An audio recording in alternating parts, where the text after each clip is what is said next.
బెండకాయ పులుసుకు కావాల్సిన పదార్థాలు ఇవి. ఇవి పావు కేజీ బెండకాయలు ముక్కల కింద కోసుకున్నాను. మెంతులు కావాలి దీనికి. ఈ పులుసుకు మెంతులే రుచిగా ఉంటాయి. మెంతులు ఒక చిన్న చెంచాడు, ఉల్లిపాయలు 2 ఉల్లిపాయలు, పచ్చిమిరపకాయలు, కొత్తిమీర, కొంచెం చింతపండు. అంతే పులుసుకు కావాల్సినవి. తయారు చేసుకునే విధానం పాన్ పెట్టాను.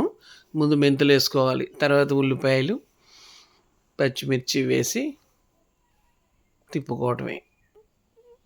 కొంచెం కలర్ మారాక తర్వాత కొంచెం పసుపు, కొంచెం ఉప్పు వేసుకుంటే ఇంకా బేగా వేగిపోతాయి.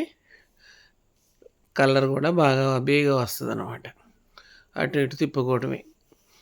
ఉల్లిపాయ వేగిపోయిన తర్వాత బెండకాయ ముక్కలు కూడా వేసుకుని ఒక 2 నిమిషాలు అటు ఇటు తిప్పుకోవాలి.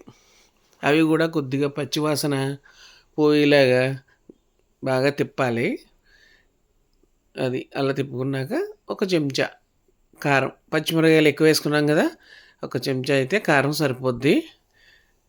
పెద్ద ఘాటు ఉండదు ఈ కారం. దీన్ని కూడా బాగా కలుపుకుని అంతా కలిసిన తర్వాత చింతపండు రసం తీసుకుని ఉంచుకున్నాం కదా, ఆ పులుసు పోసేయటమే. అంతే. ఒక చెంచా పంచదార, ఎందుకంటే పులుసు కదా, పులుసులో కొంచెం షుగర్ ఎత్తేనే ఆ పులుసు టేస్ట్ బాగుంటుంది, లేకపోతే పుల్లగా అనిపిస్తుంది. ఒక్క చెంచా పంచదార వేసి మీడియంలో పెట్టుకుని ఉడకడమే. కొత్తిమీర కూడా చల్లేయడమే. చల్లి ఒక్క 5 నిమిషాలు చాలు, ఉడికిపోద్ది. రెడీ అయిపోతుంది కూర. ఉప్పు సరిగా ఉందో లేదో చూసుకుని దించేసుకోవటమే.